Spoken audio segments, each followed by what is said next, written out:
Welcome back to another episode of Scrolling with Lady Di. And guess who popped up on my news feeds? Tia Mowry. If you know who Tia Mowry is, you know that she was known for saying that she graduated from her husband. She was praised for divorcing her husband. So let's get into this clip so we could see exactly what she said.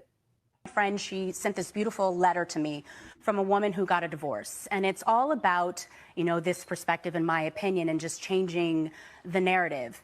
My marriage was a success. Yeah. I look at it as like a curriculum when you're in college or high school, right? You're learning, you're growing, you're evolving, you're creating. And I was able to create with Cory some beautiful, amazing. Now, it's kind of weird that she mentioned that her relationship, her marriage was like a curriculum. I do understand a little bit what she's saying because you do grow and you do evolve, and you should grow and evolve. You should not be growing apart, because I know a lot of people say that. Growing apart is an excuse. It's a cop out for trying to make sure that your relationship stays intact. It does take two people to do that, but growing apart is not the way to go. Children. And at the end of that curriculum, and at the end, there's a graduation, there's a celebration. So that's basically.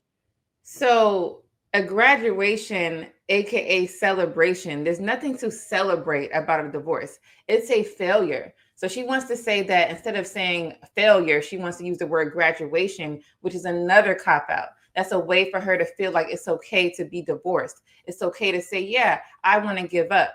So the reasons I know she said that she wanted to divorce her husband was because he was controlling. He was a narcissist. Never that, he was a cheater or he was an abuser, or anything like that. It was just, they couldn't get along is all she's trying to say. But to say that you are celebrating a failure, knowing that you have 2 kids with this man, is very pathetic. How I'm looking at it now. And I feel like people when they look at marriage, that success equals longevity. But no, at the end of the day, it's, are they happy? So success for anything, not just marriage, is longevity. It's showing how consistent you can be. Consistent with being loyal, just consistent all the way around. Are they thriving? Are they growing? And I feel like that is what is most important. It's not about staying in something because however long you are in that situation. So I only agree with, I don't believe that if you're married and you're unhappy, you should stay unhappy. That does not mean that you should now end the marriage because you are unhappy. So that's where she, is mistaken there. That is not what you should do. You should work on fixing your marriage. It does take 2 to make it work, but you and that person should strive to do the best. Now, there are people saying, oh, well, I'm the only one doing the work. The other person is not doing anything. Okay, well, if that's the case, then you could wait. You have your whole life. If the person is not threatening to divorce you, why are you threatening to divorce them? So that means that that person is willing to stay and willing to go through the hard times, right? Because that's what the vows say. It says all of that, hardship, sickness and health, all of those things. So if that person is willing to stick it out with you, then you should be willing to stick it out with them. That's showing you that they want to be with you. Now, everybody adapts to change different. So sometimes you may see, oh, they're being dismissive. They don't want to work things out. It's probably because they don't know how. So instead of giving up on them, how about you work on teaching them how to adapt to change? You could do little exercises. So you could start with food. Let's say this person needs to have a better, healthy diet. And you're like, you know what? You need to stop eating fried foods. So let me help you with that. And then you start introducing the new ways to eat. You take your time because you see that this person is having high blood pressure. So you take your time to basically keep this person alive, right? So take that same method and put it into your marriage. Sometimes you have to introduce things slowly. You have to break things down, and it takes time. It takes years. So that's how you should look at your marriage. Don't look at it like, well, I want this person to do this right now. Some people can't do that.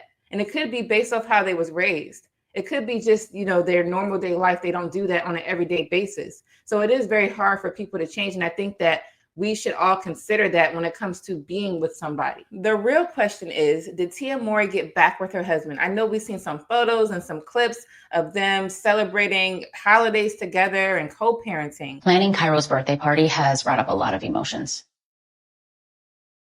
Emotions that I was not really aware of until now. Ooh, sorry.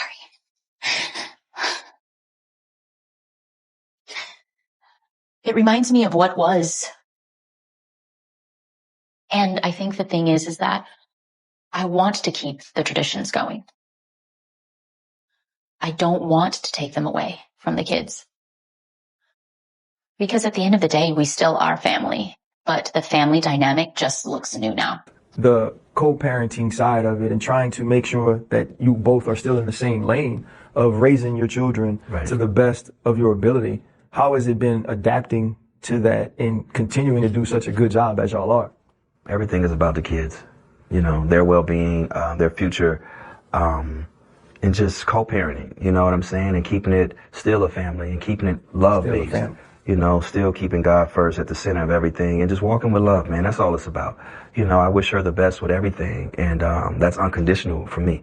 I love unconditional. I can't get caught up in what's going on out there, what people are saying. I just know where my heart is at, and I have to continue to move that way because I want all my blessings for me, and if I succeed, she succeeds, our kids succeed, so I have no room for failure or no room for no, mistakes right now in my life. That's how I look at it. But she just released a new clip, so let's get into that. Thought y'all were back together. What goes down in the DM? It goes down in the DM. Would you marry me if you knew me well? What the hell? What the hellianti? Are you interested in younger men like myself? How young we talking? Do you know how old I am?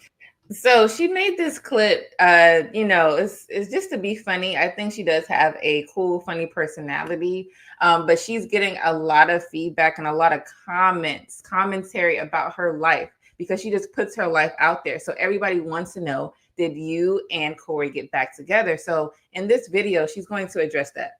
I'm very flattered. Not you outside again. I thought y'all were back together. Let's normalize co-parenting in a healthy way. Things don't always have to be toxic. Okay, there it is. So she's just co-parenting. That's it. It doesn't have to be toxic. I agree with that. When you co-parent, it should be a very healthy, stable, and happy way of doing things with your kids because your kids are not at fault. You and the person that you decided to break up with are at fault. So now you don't share that with the kids. So that's why I was a little triggered by her saying that she graduated from her husband because the kids heard you say that. They heard you say that it's a celebration to get rid of my dad. It's not a failure, right?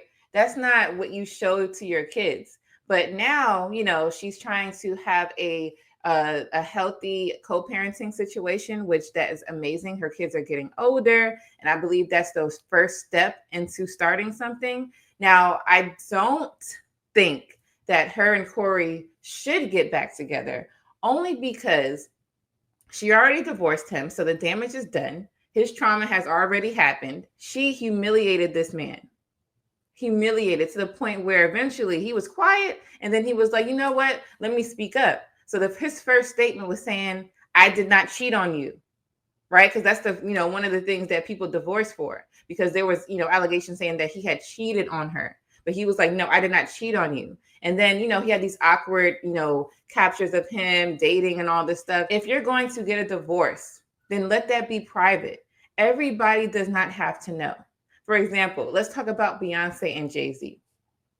We don't know much about their life at all. It's very secretive, even when it comes to their kids. So if they were to be, if they were to get a divorce, we probably would never know. Now, I know she released a couple albums sharing, Becky and all this stuff, but that was for entertainment. That probably didn't even happen. So we need to make sure when it comes to our family, even if they were torn apart from you, do not share those moments online. Do not share it with your family unless you need to. But what I love is like there's not drama surrounding you. What would you tell people who are going through the same thing that you went through about how to stay in that lane? You said it, the kids. It's like the kids is like you will, if you really love your children, you won't get involved in the noise or the mess. And I make sure that I always think about them first. I put myself last. But yeah, I'm outside. No, I'm in my bedroom. I'm inside. All right, guys. So that's a wrap with Scrolling with Lady Di. I just wanted to share that she is not with her husband. She is over there trying to have a healthy co-parenting situation, which I think if that has happened to you, make sure you strive to do the same. Try not to have so much drama out there. But anyway, just comment below, like this video, subscribe to our channel, and let me know what you think.